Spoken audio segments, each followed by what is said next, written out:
Hello friends, welcome to सफलता मंत्र। दोस्तों, यूपी टेट एग्जाम आपका बहुत ही करीब आ चुका है और अंतिम समय में जो हमारी महा रिवीजन की स्पेशल क्लासेस चल रही हैं उन क्लासेस में एक बार फिर से आप सभी लोगों का बहुत बहुत स्वागत है। क्लास को एंड तक जरूर देखिएगा और साथ ही साथ जितना कुछ आपको बता रहे हैं बिल्कुल स्पेशल इंपॉर्टेंट अंतिम समय के लिए बहुत ही ज़्यादा महत्वपूर्ण है। तो इन चीज़ों को अगर आप ध्यान से देख लेते हैं निश्चित तौर पर आप लोग इन चीज़ों को याद रखेंगे, मन में आपकी चीज़ें हमेशा बनी रहेंगी और एग्जाम में आप इतने अंक क्लियर कर सकते हैं। जो भी चीज़ें आपको बताने जा रहे हैं पूरे बाल विकास के कंप्लीट रिवीजन का ये हमारा क्लास है। और इसके पहले हमने आपको पर्यावरण और संस्कृत की महा रिवीजन क्लास प्रोवाइड कर दी है। अगर आपने ना देखी तो उस क्लास को जरूर देख लीजिएगा। आज की क्लास में आपको चाइल्ड डेवलपमेंट बाल विकास जो कि आपके 30 अंक कवर करता है, साथ ही साथ सुपर टेट में भी काफ़ी अच्छी खासी मदद करेगा। तो दोस्तों, इसके जो इंपॉर्टेंट टॉपिक हैं, बिंदु हैं, उनको हम एक एक करके कवर करेंगे ताकि सभी लोगों को बिल्कुल चीज़ क्लियर हो जाए। तो चलिए शुरू करते हैं दोस्तों और एक एक चीज को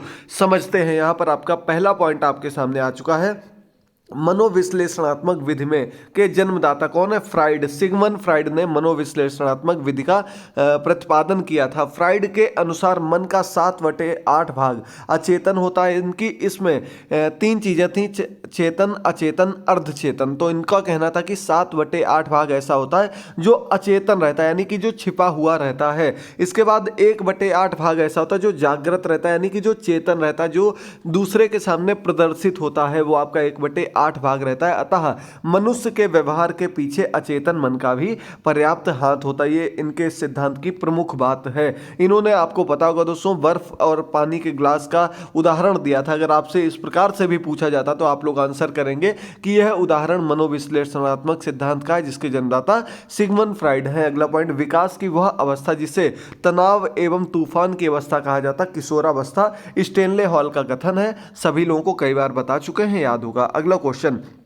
निचली कक्षाओं में शिक्षण की खेल पद्धति मूलतः आधारित है। तो दोस्तों, खेल पद्धति जो होती है शिक्षण की, वो किस पर आधारित होती है? विकास एवं वृद्धि के मनोवैज्ञानिक सिद्धांतों पर, यानी कि जो सर्वांगीण विकास के लिए, जो बच्चे के सर्वांगीण विकास के लिए उपयोगी चीजें होती हैं, उन सभी सिद्धांतों पर आधारित होती है खेल पद्धति। अगला क्वेश्चन, बाल अपराध की बढ़ती घटनाओं के पीछे मुख्य कारण क्या है? तो दोस्तों, खराब वातावरण, यानी कि घर परिवार का वातावरण खराब होना। दूसरा, विखंडित होते परिवार, परिवारों में आपसी कलह, विखंडित होते, अलग अलग होते परिवार, और उचित पालन पोषण न होना, ये बाल अपराध की घटना के प्रमुख कारण होते हैं। अगला क्वेश्चन आपके सामने, प्रेरक क्या होते हैं? तो प्रेरक आपके मोटिवेट्स, यानी कि जो हमें आगे बढ़ने के लिए, जो हमें किसी भी कार्य को करने के लिए मोटिवेट करते हैं, तो वो जो होते हैं उन्हें कारक, उन्हें प्रेरक कहते हैं। तो दोस्तों, इसके प्रकार थॉमसन के अनुसार 2 प्रकार के प्रेरक होते हैं, एक प्राकृतिक प्रेरक, एक कृत्रिम प्रेरक। प्राकृतिक कौन से होते हैं? जिन्हें हमें कुछ नहीं करना पड़ता, जो स्वतः ही हमारे अंदर उत्पन्न हो जाते हैं, और ऐसे प्रेरक जन्म से पाए जाते हैं, जैसे भूख, प्यास, सुरक्षा। तो जब बच्चा छोटा होता है, उसे भूख लगती है, वो रोने लगता है, यानी कि वो अपने प्रेरक दर्शा रहा है, वो प्राकृतिक रूप से होता है कि उसके लिए हमें कुछ करना नहीं पड़ता। अपने आप जब भूख लगती तो मनुष्य खाने के लिए इधर उधर कुछ भी करना शुरू कर देता है। अगला, कृत्रिम प्रेरक। ये प्रेरक वातावरण में विकसित होते हैं, जैसे सामाजिक संबंध बनाना, एक दूसरे से दोस्ती करना, एक दूसरे से व्यवहार बनाना, ये सब चीज़ें इसके अंतर्गत आती हैं जो समाज में रह करके व्यक्ति सीखता है। अगला क्वेश्चन है, सीखने की प्रक्रिया में अभिप्रेरणा क्या है? सीखने के प्रति रुचि पैदा करना है, वही मोटिवेशन जो है। अगर हम सीखने के क्षेत्र में करेंगे तो उसके लिए रुचि पैदा करेंगे, यानी कि हम जिस क्षेत्र में मोटिवेट होंगे उस क्षेत्र में हमारी रुचि बढ़ने लगेगी, हम अपने आप से आंतरिक रूप से अभिप्रेरित हो जाएंगे, हम उस कार्य को करने में खुशी खुशी और आगे बढ़ाने की कोशिश करेंगे। अगला, एक अध्यापक किसी भी समूह में सामुदायिक आधारित व्यक्तिगत विभिन्नताओं को समझ पाता है भाषा और अभिव्यक्ति के आधार पर, क्योंकि प्रत्येक जगह की भाषा, उसके अभिव्यक्त करने की क्षमता और उसकी अन्य विशेषताएं दूसरे से भिन्न होती हैं, क्योंकि ये इंडिविजुअल डिफरेंस है, वंशानुगत और वातावरण दोनों के प्रभाव पर आधारित होता है। इस वजह से एक शिक्षक इस प्रकार के भिन्नताओं को समझ लेता है। अगला, छात्रों को कैसे बहुत कुछ सिखाया जा सकता है? तो दोस्तों, जिज्ञासा उकसाकर, बच्चों को जिज्ञासा उत्पन्न करके उनको अलग अलग रूप में प्रत्यक्ष रूप से सिखा करके, उनको उदाहरण या एग्जाम्पल्स या एक्सपेरिमेंट्स के माध्यम से बता करके उनकी जिज्ञासा उत्पन्न करना। अगला, अल्पवयस्क बच्चों के अधिगम प्रक्रम में अभिभावकों की भूमिका होनी चाहिए। कैसी? संवेदनात्मक होती है। अच्छा क्वेश्चन है दोस्तों, देखिए 2013 में यूपी टेट में ही आया है। तो ये संवेदनात्मक संवेदनात्मक क्या होता है, अभिभावकों की भूमिका अपने बच्चों के प्रति कैसे, अल्पवयस्क यानी कि जो आपके बाल्यावस्था में बच्चे होते हैं उनके प्रति। अगला क्वेश्चन है, कक्षा में विद्यार्थियों की रुचि बनाए रखने के लिए एक के लिए क्या आवश्यक है। तो दोस्तों प्रश्न पूछना सबसे अच्छा तरीका यही होता है, प्रश्न पूछना, ताकि क्लास में क्या बना रहे, बच्चे एक्टिव बने रहे, उनकी रुचि बनी रहे। इसके लिए सबसे अच्छा तरीका क्या होता है, हम एक तो हम कर सकते हैं रोचक मटेरियल का प्रयोग करें, अच्छे टीएलएम का प्रयोग करें। दूसरा, अगर हम इंटरेक्शन करते रहेंगे, बच्चों से प्रश्नोत्तर करते रहेंगे, तो उनका मन क्लास में लगा रहेगा। अगला, विद्यार्थियों को विद्यालय में खेलना क्यों उचित है। तो इससे उनके मन में सहयोग की भावना और आपसी प्रेम, इन सब भावनाओं का विकास होता है। अगला क्वेश्चन है, समेकित शिक्षा इंगित करती है। समेकित शिक्षा, इंक्लूसिव एजुकेशन आपको पहले भी बता चुके हैं। तो ये आपकी सामान्य बच्चों और जो विभिन्नतापूर्ण बच्चे हैं उनमें किसी प्रकार की अपंगता, दिव्यांगता है, उन बच्चों को एक साथ बैठालकर, एक ही क्लास में, एक ही स्कूल में बैठालकर शिक्षण कार्य कराने से इसको हम क्या कहते हैं, समावेशी शिक्षा या फिर समेकित शिक्षा कहा जाता है।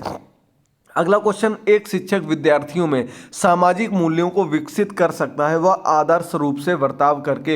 एक शिक्षक अच्छा कब माना जाता है, जब वो आदर्श शिक्षक हो, यानी कि वो समाज के प्रति, समाज के मूल्यों को बच्चों को समझा सके और उसके अनुसार ही क्लासेस को आगे बढ़ाए। अगला, कक्षा 1 और 2 स्तर के बच्चे मूर्त अनुभवों से शीघ्र सीखते हैं। तो दोस्तों 1 और 2 के बच्चे जो होते हैं मूर्त अनुभव, अब यहाँ पर मूर्त अनुभव क्या होता है ये जानना जरूरी है। तो जो चीजें प्रत्यक्ष रूप से बच्चे को दिख रही हैं, जिसे वो छू सकता है, देख सकता है, वे मूर्त चीजें कहलाती हैं। मूर्त चीजें वे होती हैं जिन्हें हम इमेजिन कर सकते हैं, सामने नहीं देख सकते हैं। आउट ऑफ द बॉक्स सोचना अमूर्त होता है। क्योंकि बच्चे छोटे, उन्हें मूर्त अनुभव से सिखाना आसान रहता है और बच्चे उससे आसानी से सीख भी लेते हैं। अगला क्वेश्चन दिया गया, शिक्षार्थी वैयक्तिक विभिन्नता प्रदर्शित करते हैं, अतः शिक्षक को सीखने के विविध अनुभवों को उपलब्ध कराना चाहिए। यानी कि बच्चों में अलग अलग भिन्नताएं होती हैं, तो हमें अलग अलग शिक्षण विधियों का प्रयोग करना चाहिए। यदि विद्यार्थी पाठ में रुचि ना लेते प्रतीत हो तो शिक्षक को चाहिए कि वह अपने परंपरागत शिक्षण विधि में परिवर्तन लाए। यानी कि अगर क्लास में रुचि नहीं ले रहे बच्चे, तो हमें क्या करना है, हमें उनकी जो टीचिंग की मेथड है, उनकी जो टीचिंग की विधि है, सिखाने का तरीका है, उसे बदल देना, अलग अलग नई शिक्षण विधियों का प्रयोग करना। अगला, बच्चे उसी वातावरण में सीख सकते हैं जहां उनके अनुभवों, भावनाओं को उचित और महत्वपूर्ण स्थान मिलता है। यानी कि जहां हम उनको आगे बढ़ाते हुए कार्य करते हैं, वहां बच्चे सीख सकते हैं, आसानी से सीख सकते हैं। अगला क्वेश्चन है, एक शिक्षक बच्चे द्वारा की गई गलतियों पर क्रोध प्रकट करता है, यह क्या संकेत है। तो यह संवेदनात्मक रूप से संतुलित नहीं है। यानी कि बच्चे अगर कोई गलती कर रहे हैं, हमको क्रोधित नहीं होना है, और यदि क्रोधित होते हैं तो वो संवेदनात्मक रूप से संतुलित नहीं है, वो उस क्लास को पढ़ाने के लिए ठीक से सीखा नहीं है, संतुलन नहीं बना पा रहा है, ये इसका कारण हो सकता है। अगला क्वेश्चन है दोस्तों, मैकडूगल के अनुसार, मैकडूगल का नाम आप लोगों ने सुना होगा, इनके अनुसार क्या था कि अवधान एवं रुचि एक ही सिक्के के दो पहलू हैं। ये एक ही वस्तु को देखने के केवल दो भिन्न तरीके होते हैं। अवधान और रुचि, अवधान का मतलब क्या, ध्यान केंद्रित करना, अटेंशन। रुचि का मतलब उस चीज को लेकर हमारा कितना इंटरेस्ट है, कितना हम उसको सीखने के प्रति जागरूक हैं। मैकडूगल ने इसके बारे में बताया था, और इन्होंने ही मूल प्रवृत्तियों के बारे में भी चर्चा की थी। मूल प्रवृत्तियां काफी महत्वपूर्ण है, यूपी टेट का सिलेक्टेड टॉपिक है एकदम। अगला क्वेश्चन, मानसिक रूप से स्वस्थ व्यक्ति रहता है कब, वास्तविक दुनिया में मानसिक रूप से स्वस्थ व्यक्ति रहता है। अगला आपका, व्यक्ति की रचनात्मक शक्ति उसकी व्यक्तिक भिन्नता का मुख्य कारण है। तो ये एडलर का कथन था। व्यक्तिक विभिन्नता के बारे में इन्होंने परिभाषा दी थी एडलर ने, फिर से पढ़ लीजिएगा कि व्यक्ति की जो रचनात्मक शक्ति होती है वो उसकी व्यक्तिगत विभिन्नता का मुख्य कारण होती है। अगला क्वेश्चन दिया गया, शिक्षण को अधिक प्रभावी बनाने हेतु पर्यटन का महत्व क्या होता है। पर्यटन यानी कि बच्चों को भ्रमण कराना, उनको नई नई जगहों पर नई नई चीजों से मिलवाना, तो छात्रों को कक्षा में पढ़ाई जाने वाली वस्तुओं का वास्तविक अनुभव हो जाता है। प्रत्यक्ष रूप से वो चीजें बच्चों को जब देखने को मिलती हैं तो वो उनके लिए अधिगम जो होता है वो दीर्घकालिक होता है, यानी कि वो उनके दिमाग में हमेशा के लिए फिट हो जाता है। अगला, कुत्ते का पाचन क्रिया में लार के स्राव का अध्ययन किसने किया था, पावलक ने किया था। पावलक ने जो अपना सिद्धांत दिया था उसमें इन्होंने कुत्ते पर अपना प्रयोग किया था, याद कर लीजिएगा, बहुत ही महत्वपूर्ण क्वेश्चन है। इन सभी के सिद्धांत के बारे में आपको भी आगे जानकारी मिलेगी, एंड तक क्लास को जरूर देखिएगा।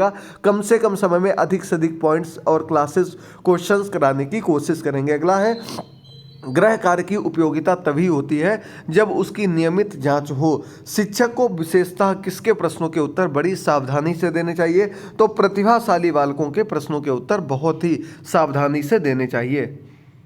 अगला पॉइंट आपके सामने, शिक्षा के क्षेत्र में संवर्धन का क्या अर्थ है। संवर्धन सीधे ही आप लोग समझ रहे होंगे कि क्या कर रहे हैं, बढ़ा रहे हैं किसी चीज़ को हम, तो क्या कर रहे हैं, संवर्धन प्रतिभाशाली बालकों का पाठ्यचर्या में वृद्धि करना, ये आपका संवर्धन कहलाता है। और प्रतिभाशाली बालकों हेतु अतिरिक्त भाषा का अध्ययन की सुविधा, संगणक, कंप्यूटर शिक्षा के प्रशिक्षण की व्यवस्था, ये सभी चीज़ें क्या होती हैं, इन सब चीज़ों को संवर्धन के क्षेत्र में रखा जाता है कि जो बच्चे आसानी से उन चीज़ों को सीख पा रहे हैं उनको अगले लेवल तक लेकर के जाना, आगे तक बढ़ा कर ले जाना। अगला, औसत से बहुत कम और औसत से बहुत अधिक बच्चे किस में आते हैं, विशिष्ट बालकों की श्रेणी में आते हैं। चाहे देखिए वो लो लेवल में हो या हाई लेवल में हो, चाहे वो प्रतिभाशाली हो या फिर मंद बुद्धि हो, ये सभी किस में आते हैं, विशिष्ट बालकों की श्रेणी में आते हैं, स्पेशल या एक्सेप्शनल चाइल्ड की, चिल्ड्रन की श्रेणी में आते हैं।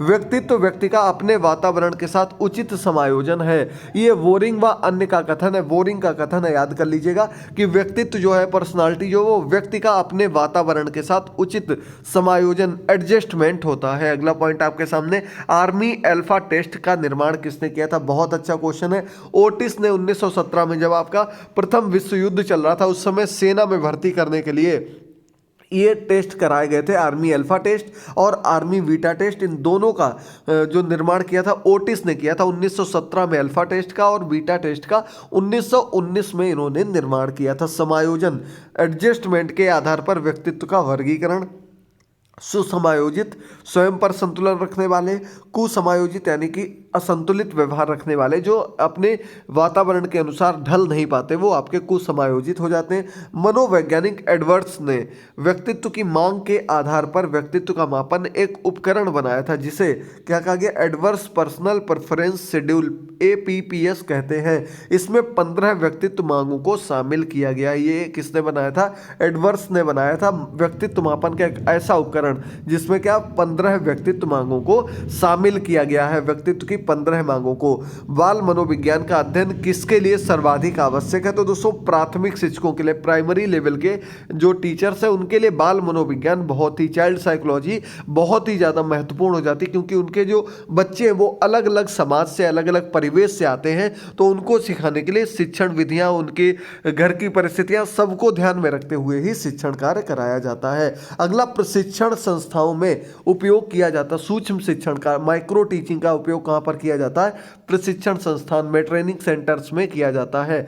बच्चों को सीखने में सामाजिक कारक को उपयोगी मानना किसने, वाइगोत्स्की ने माना था, सामाजिक कारक को उपयोगी माना था, याद कर लीजिएगा। इसके बाद पहुंचते हैं, शिक्षार्थी व्यक्तिगत भिन्नता प्रदर्शित करते हैं, अतः एक अध्यापक को सीखने के विविध अनुभवों को उपलब्ध कराना चाहिए। क्या करना चाहिए, उसे सीखने के अलग अलग तरीकों को, अलग अलग अनुभवों को उपलब्ध कराना चाहिए। अगला, छात्रों को निर्देशन एवं परामर्श की आवश्यकता होती है। छात्रों को रुचि एवं योग्यता अनुसार कैरियर निर्माण के लिए, उनका जो रुचि है, उनका जो योग्यता, उसके अनुसार उनको जॉब मिले, उनका कैरियर बन सके, इसको लेकर हमें क्या करना है, छात्रों को निर्देशन की और परामर्श की आवश्यकता होती है। अगला पॉइंट बढ़ते हम लोग, क्या दिया गया, शिक्षक को बालक के स्वास्थ्य संबंधी जानकारी मिलती है, किससे, शारीरिक बुद्धि एवं विकास के ज्ञान से। सर्वांगीण विकास में बालक की सभी चीजें समायोजित होती हैं, संबंधित होती हैं। तो जब हम शारीरिक की बात करेंगे तो उसमें क्या होगा, शारीरिक बुद्धि और विकास के ज्ञान से ही हम उसके स्वास्थ्य के बारे में जानकारी ले सकते हैं। अगला है, वाल देवो भवा, जैसे आपने पढ़ा होगा अतिथि देवो भवा, ये सब चीजें, वैसे ही किसने कहा था, गिजू भाई ने कहा था, वाल देवो भवा, बालक जो है वो देवता समान है। अगला क्वेश्चन आपके सामने फिर से फ्राइड के अनुसार आ गया है। फ्राइड टॉपिक बहुत ही अच्छा है, कई बार आपके यूपी टेट में लगभग हर बार एक दो क्वेश्चन यहां से देखने को मिलते हैं। तो फ्राइड के अनुसार व्यक्तित्व में इदम अहम, अत्यहम, इदम अहम पराहम भी कहते हैं इसको, कि 3 अवस्थाएं बताई इन्होंने अपने सिद्धांत में, इदम अहम पराहम बताई थी। इदम क्या था, जन्मजात गुण यानी कि वंशानुगत गुण जो थे वो इदम में आ जाते हैं। अहम में वास्तविक जगत आ जाता है, जो चीज़ हम सामने प्रत्यक्ष रूप से देखते हैं वो आपका अहम में आ जाता है। इसका अत्यहम या फिर पराहम में सामाजिक मान्यताओं एवं संस्कारों से संबंधित होता है। इस प्रकार फ्राइड ने मन की 3 अवस्थाओं को माना था, अचेतन, अर्धचेतन, चेतन, जबकि प्रसिद्ध बुद्धिवादी विचारक लाइबनिट्ज ने चेतन के 4 चित्त भूमियों को माना था। तो ये भी पॉइंट आप लोग याद कर लीजिएगा, पेपर अगर टफ बनता है तो ये चीजें भी पूछ दी जाती हैं। अगला पॉइंट आपके सामने है, संवेग की उत्पत्ति कहां से होती है, मूल प्रवृत्तियों से होती है। जो हमारे इमोशंस हैं उनका जो मेन स्थान माना जाता है, मूल प्रवृत्तियां माना जाता है, मूल प्रवृत्तियों से संवेगों की उत्पत्ति होती है। अगला, चेस एवं कार्ड को वर्गीकृत किया जा सकता है बौद्धिक खेल में। चेस एवं कार्ड को किसमें, ये आपके बुद्धि को बढ़ाने वाले खेल होते हैं, यानी कि इसमें हमारी इंटेलिजेंस पावर बढ़ती है चेस से, कार्ड से, इन खेलों से। मैस्लो के अभिप्रेरणा को क्या कहा जाता है, आवश्यकता का सिद्धांत कहते हैं। अब्राहम मैस्लो ने सिद्धांत दिया था आवश्यकता पदानुक्रम का सिद्धांत। ये इनका सिद्धांत जो बेसिक नीड्स हैं, जो नीड व्यक्ति अपने जीवन में अर्जित करना चाहता है, उन सब के बारे में सिद्धांत दिया था। अगला, व्यक्तित्व गुणों का समन्वित रूप है, गिलफोर्ड ने बताया था। व्यक्तित्व कैसा, गुणों का जो गुण होते हैं उनको एक समन्वित वे में रख दें तो वो आपका गिलफोर्ड का कथन बन जाएगा। अगला आपका क्वेश्चन है, आलपोर्ट ने व्यक्तित्व को व्यक्ति के अंदर की मनोशारीरिक गुणों का गत्यात्मक संगठन बताया। बहुत अच्छा कथन है दोस्तों। व्यक्तित्व की परिभाषा में इन्होंने कहा था कि व्यक्तित्व जो है वो व्यक्ति के अंदर जो मनोशारीरिक गुण है उनका गत्यात्मक यानी कि परिवर्तित होता हुआ संगठन है, बदलता हुआ, गति से बढ़ता हुआ संगठन है। अगला, व्यक्तित्व के सिद्धांत में मांग का सिद्धांत अब्राहम मैस्लो का है। शरीर रचना का सिद्धांत सेल्डन ने दिया था व्यक्तित्व में। सील गुण का सिद्धांत आलपोर्ट एवं कैटल ने दिया था। सील गुण सिद्धांत काफी महत्वपूर्ण है। यूपी टेट में 2-3 सिद्धांत भी आपको ऐसे देखने को मिलेंगे जिनके यहाँ पर प्रतिपादक पूछ दिए जाएंगे। अगले पॉइंट पर बढ़ते हैं तो शिक्षा में क्रियात्मक अनुसंधान शैक्षिक समस्याओं के लिए अपनाया जाता। कोलियर एवं रॉबिन्सन ने क्रियात्मक अनुसंधान को शिक्षा के क्षेत्र में बढ़ावा दिया था। कोलियर और रॉबिन्सन ने बढ़ावा दिया था शिक्षा के क्षेत्र में किसका, क्रियात्मक अनुसंधान का। इसमें शैक्षिक समस्या को वैज्ञानिक ढंग से अध्ययन किया जाता और इससे प्रधानाचार्य, प्रबंधक, निरीक्षक, अध्यापक एवं अन्य कर्मचारियों को अपने कर्तव्य व उत्तरदायित्व के प्रति जागरूक रहना पड़ता है। दोस्तों, इन चीज़ों को बहुत ही अच्छे से ध्यान देकर समझते रहिएगा। आपके लिए क्लासेस लाने की पूरी कोशिश कर रहे हैं और 1-2 क्लास आपको डेली प्रोवाइड कर रहे हैं। अब एक एग्जाम के पहले आपको 50 क्वेश्चंस का प्रैक्टिस सेट, ऑब्जेक्टिव क्वेश्चंस का प्रैक्टिस सेट देखने को मिलेगा। तो आप लोग इन सभी क्लासेस को अब बहुत ही अच्छे ढंग से जरूर देखते रहिएगा, सभी क्लासेस पर ध्यान दीजिएगा। और साथ ही साथ दोस्तों, आप लोग सभी क्लासेस को हमारे टेलीग्राम चैनल से देख सकते हैं, लिंक डिस्क्रिप्शन बॉक्स में दिया गया। अगला पॉइंट है व्यक्तिगत विभिन्नता। किन्हीं भी 2 व्यक्तियों में परस्पर एक जैसा होना, क्या एक जैसी भिन्नता होना, यानी कि किन्हीं भी 2 व्यक्तियों में जो भिन्नता होती है उसे हम क्या कहते हैं, व्यक्तिगत विभिन्नता, इंडिविजुअल डिफरेंस कहते हैं। छात्रों को व्यक्तिगत विभिन्नता के आधार पर व्यावसायिक निर्देशन दिया जाना चाहिए। छात्रों की रुचि, बौद्धिक स्तर व आवश्यकता आदि को ध्यान में रखते हुए पाठ्यक्रम का निर्माण करना चाहिए। पाठ्यक्रम का निर्माण कौन करता है, तो दोस्तों पाठ्यक्रम का निर्माण के लिए जो केंद्र सरकार के द्वारा यानी कि पूरे देश भर की जो राष्ट्रीय संस्था उसे NCERT का नाम दिया गया है। इसका मुख्यालय आपका नई दिल्ली में स्थित है। इसका कार्य है पाठ्यक्रम का निर्माण करना, बच्चों के अकॉर्डिंग नई नई चीज़ों को पाठ्यक्रम में जोड़ना। अगले पॉइंट पर बढ़ते हैं हम लोग। तो व्यक्तिगत विभिन्नता को ध्यान में रखते हुए शिक्षा का आयोजन करके बालक बालिकाओं के व्यक्तित्व का सर्वांगीण विकास किया जा सकता है। क्या, किसका ध्यान रखते हुए, उनके इंडिविजुअल डिफरेंस को अगर ध्यान में रखेंगे हम तो हम क्या कर पाएंगे, अलग अलग शिक्षण विधियों से उन्हें सिखाने की कोशिश करेंगे, जिससे क्या होगा, जिससे कि उनके व्यक्तित्व का सर्वांगीण विकास हो पाएगा और वो अपने अनुसार चीजों को समझ पाएंगे। शिक्षण को रुचिकर बनाने में उपयोगी हो सकता है क्या, हार्डवेयर, यानी कि नई नई चीजों के माध्यम से बच्चों को सिखाना रुचिकर हो सकता है, बच्चों को सिखाना आसान हो सकता है। अगला आपका शिक्षण की विभिन्न विधियों के प्रयोग हेतु कौन सी अवस्था सर्वाधिक उपयुक्त रहेगी, तो दोस्तों बाल्यावस्था ऐसी अवस्था होती है जिसमें कि बच्चे जो है वो अपनी जागरूकता बढ़ाते हैं, जिज्ञासा में वृद्धि होती है। तो यदि हम अलग अलग विधियों का प्रयोग करेंगे तो सबसे उपयुक्त आपकी अवस्था जो होती है वो बाल्यावस्था होती है। अगला, कक्षा कक्ष में शिक्षक एवं विद्यार्थियों के मध्य संप्रेषण होने से क्या होता है, उद्देश्य केंद्रित संप्रेषण होना चाहिए।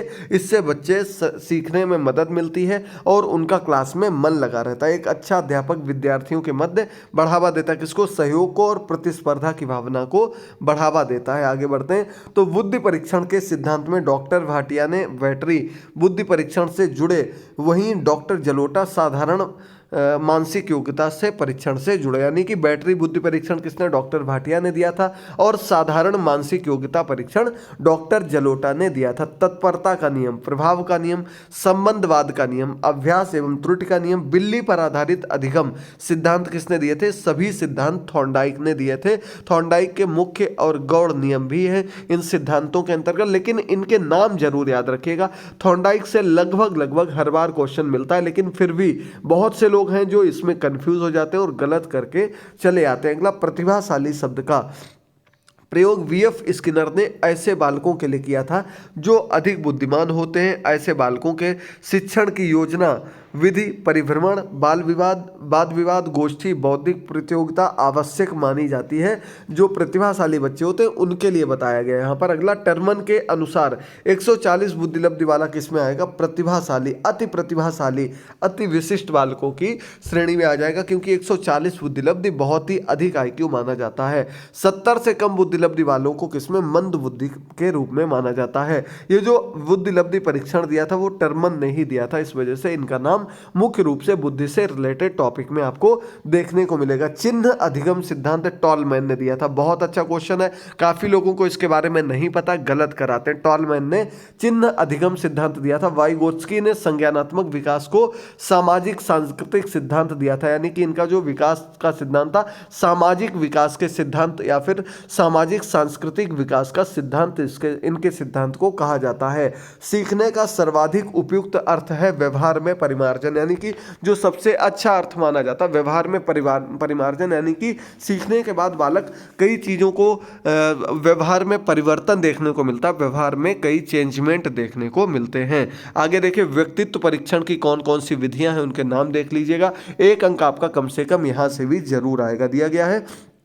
प्रश्नावली विधि या शाब्दिक बुद्धि परीक्षण या पेपर पेंसिल टेस्ट होता है एक आपका।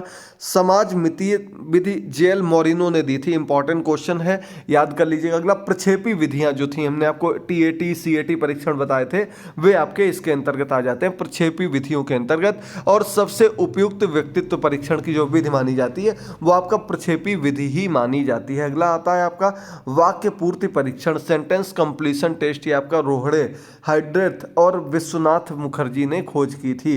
प्रासंगिक अंतर्बोध बुद्धि परीक्षण, अंतर्बोध परीक्षण टीएटी जिसको हमने आपको बताया, ये आपका मुर्रे एंड मॉर्गन ने दिया था, मुख्य रूप से आपका कौन सा, टीएटी परीक्षण। स्याही धब्बा परीक्षण हरमन रोडसा ने दिया था। स्याही धब्बा परीक्षण व्यक्तित्व से संबंधित है, ये हरमन रोडसा ने दिया था, याद कर लीजिएगा। यहां तक आपको क्लियर हो गया होगा। चलिए अब कुछ अन्य क्वेश्चंस की ओर आपको ले चलते हैं।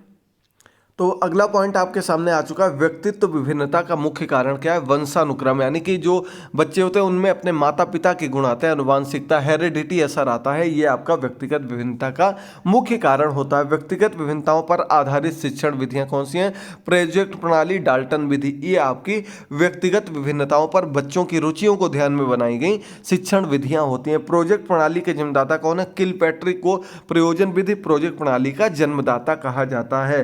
अगला, डाल्टन विधि के जन्मदाता मिस हेलेन पारक्राफ्ट हैं। डाल्टन विधि बहुत अच्छी है, बच्चों के लिए उपयुक्त मानी जाने वाली विधि है और इसके हेलेन पारक्राफ्ट इसकी जन्मदाता मानी जाती हैं। किंडरगार्टन प्रणाली के जन्मदाता फ्रोबेल है, बहुत बार क्वेश्चन आया है। किंडरगार्टन प्रणाली खेल द्वारा सीखने पर बल देती, मुख्य रूप से बच्चों के लिए बनाई गई। किंडरगार्टन का अर्थ होता है बच्चों का उद्यान, उसी के आधार पर इसे खेल द्वारा सीखने पर बल दिया गया है। अगला, पूर्व समय में सीखी हुई बातों को याद रखना क्या कहलाता है, स्मृति कहलाता है, मेमोरी कहलाता है, ये वुडवर्थ का कथन था।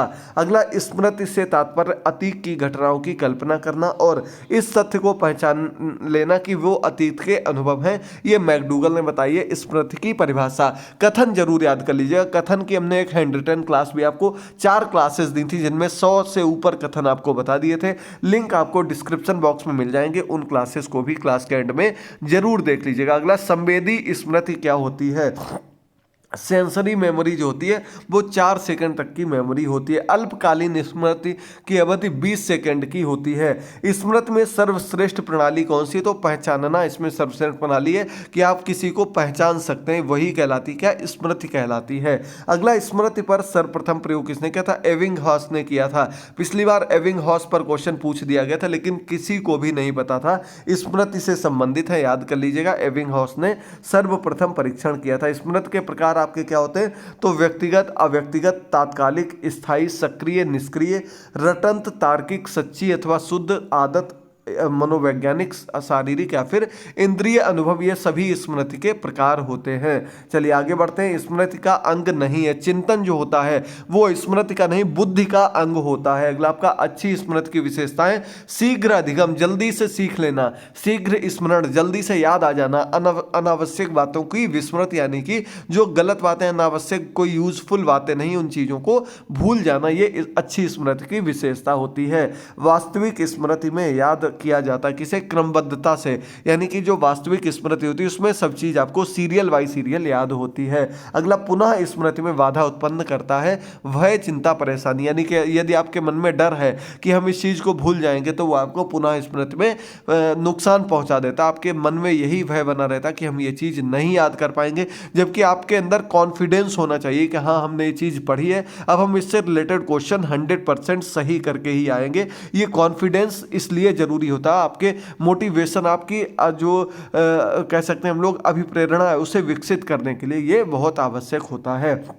सीखी हुई कोई भी बात, कोई भी क्रिया मस्तिष्क में अंकित हो जाती है उसे क्या कहते हैं, स्मृति चिन्ह कहते हैं, जो भी चीज मस्तिष्क में अंकित हो जाती है। अगला अच्छी स्मृति की प्रमुख विशेषता क्या है, तो शीघ्र याद आना, शीघ्र याद होना अच्छी स्मृति की प्रमुख विशेषता होती है, अच्छी स्मरण शक्ति। अगला आपका विस्मृति जो होती है उसे क्या कहते हैं, भूतकाल में किसी अनुभव को वर्तमान चेतना में लाने में असफलता, यानी कि किसी भी चीज को पहले हमने देखा था लेकिन अब उसको हम भूल गए, उसे हम क्या कहते हैं, विस्मृति कह देते हैं। विस्मृति दो प्रकार की, एक सक्रिय होती है, एक निष्क्रिय होती है। जब व्यक्ति किसी बात को भूलने का प्रयत्न करके उसे भुला देता है तो वो सक्रिय विस्मृति कहलाती है। सीखी हुई वस्तु को धारण व पुनः स्मरण करने में असफल होना विस्मृति कहलाती है। विस्मृति के कारण मानसिक द्वंद, मानसिक आघात या फिर दमन सिद्धांत। दमन सिद्धांत क्या है कि हमने स्वयं से उस चीज को दबा दिया, उस चीज को हम स्वयं से भूलना चाहते थे और उसको भूल गए। जब व्यक्ति प्रयास ना करने पर भी किसी बात को भूल जाता, वो निष्क्रिय विस्मृति कहलाती है। सक्रिय में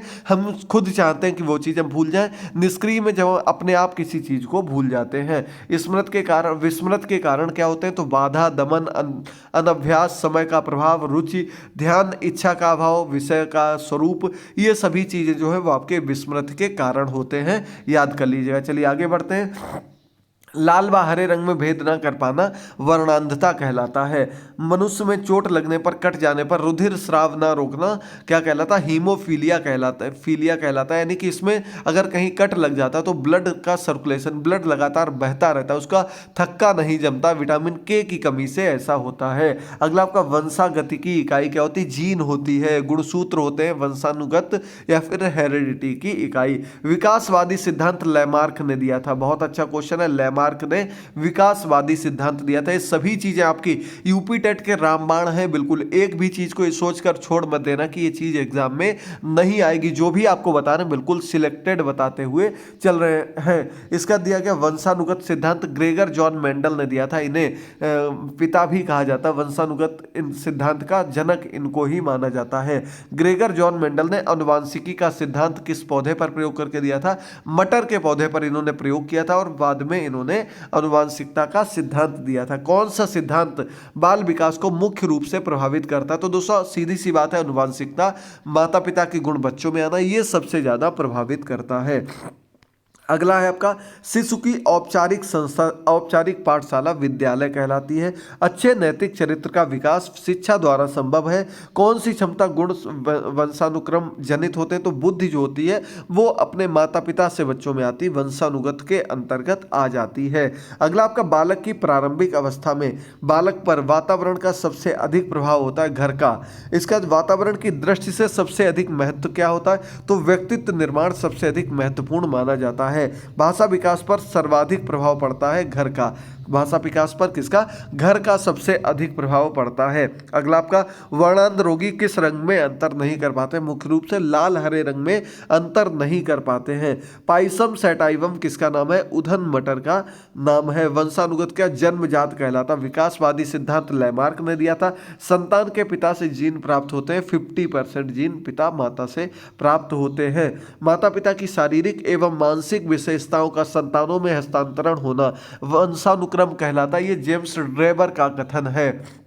अगला पॉइंट आपके सामने, प्रतिभाशाली माता पिता के संतान कम प्रतिभाशाली एवं निम्न कोटि के माता पिता की संतान उच्च प्रतिभाशाली होती है, प्रत्यागमन का सिद्धांत है दोस्तों। इसके सिद्धांत में बताया गया कि ये कोई 100% जरूरी नहीं कि जो माता पिता बहुत ही इंटेलिजेंट हैं उनके बच्चे भी वैसे निकलें, इसका उलट भी हो सकता है।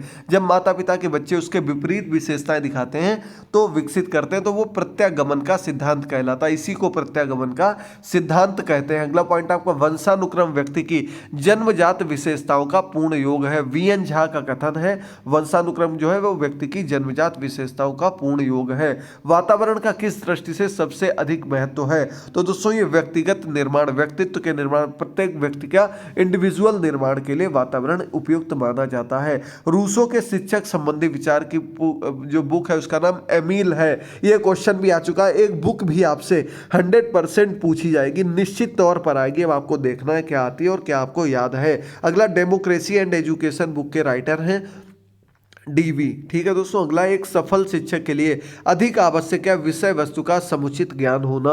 मनुष्य स्वतंत्र पैदा होता है किंतु वह बाद में सब ओर से जंजीरों में बांध दिया जाता है। ये आपका रूसो का कथन है, बहुत ही ज्यादा इंपॉर्टेंट है, याद कर लीजिएगा। एमिल इनकी बुक का नाम है। अगला है, दूरस्थ या परोक्ष वस्तुओं के संबंध में चिंतन करना ही कल्पना है, इमेजिनेशन है। मैकडूगल ने इसके बारे में बताया था। यदि इंजीनियर किसी पुल निर्माण करने की कल्पना करने से पहले करके एक रूपरेखा तैयार करता है तो उसकी कल्पना किस ओर जाती है? रचनात्मक कल्पना कहलाती है। यानी कि हम इमेजिन करने से पहले अगर उसको एक रूप दे दें, पहले से ही उसको लेकर हम एक रूपरेखा तैयार कर लें तो वो एक प्रकार की रचनात्मक कल्पना कहलाती है।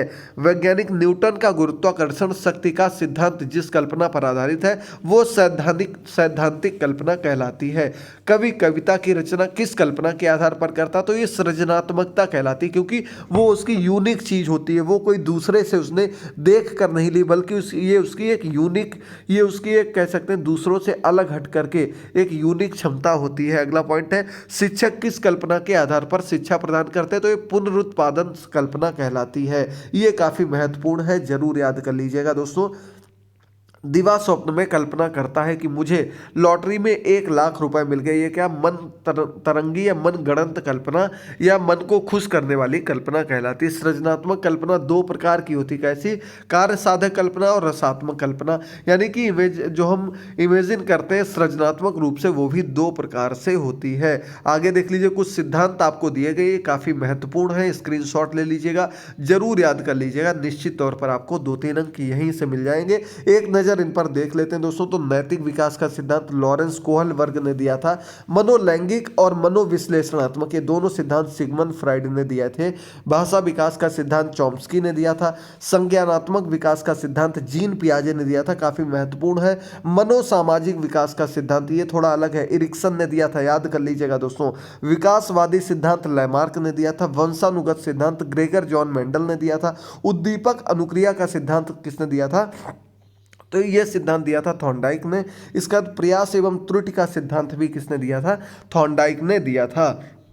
इसका इधर आते हैं, सामाजिक विकास अधिगम सिद्धांत दिया था अल्बर्ट बंडूरा ने। बुद्धि का बहुकारक सिद्धांत दिया था दोस्तों थॉर्नडाइक ने। प्रयोजनवादी विचारधारा का जिसने प्रयोग किया वो जॉन डीवी थे, प्रयोजनवादी विचारधारा के आधार पर जो आगे बढ़े। अगला, मानववादी उपागम अब्राहम मैस्लो ने दिया था। आवश्यकता पदानुक्रम सिद्धांत। संबद्ध प्रतिक्रिया का सिद्धांत पावलक ने दिया था दोस्तों, याद कर लीजिएगा, कुत्ते पर प्रयोग किया था इन्होंने। अधिगम के नियम में थॉर्नडाइक ने दिए थे। गौड़ नियम दिए थे, मुख्य नियम दिए थे, ये किसने? थॉर्नडाइक ने दिए थे। निरर्थक शब्दों का प्रयोग एविंगहॉस ने किया था स्मृति के अंतर्गत। टीएटी मरे मॉर्गन ने दिया था। एसओआर परीक्षण दिया था रॉबर्ट वुडवर्थ ने। एसओआर याद कर लीजिएगा, काफी महत्वपूर्ण है। क्रिया प्रसूति सिद्धांत दिया था बीएफ स्किनर ने। प्रबलन सिद्धांत दिया था सीएच हाल ने या क्लार्क एल हाल ने। सूझ या अंतर्दृष्टि का सिद्धांत दिया था किसने? कोहलर ने दिया था। इन्होंने चिंपैंजी पर, सुल्तान नामक चिंपैंजी पर अपने प्रयोग किए थे।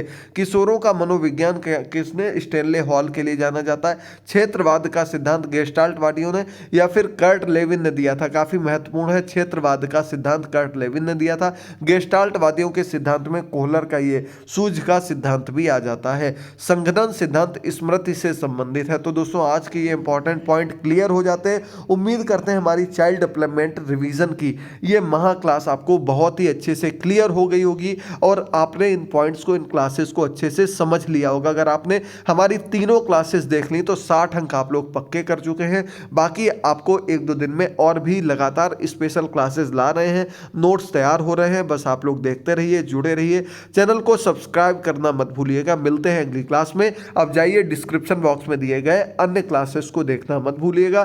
थैंक यू दोस्तों, गुड बाय, टेक केयर।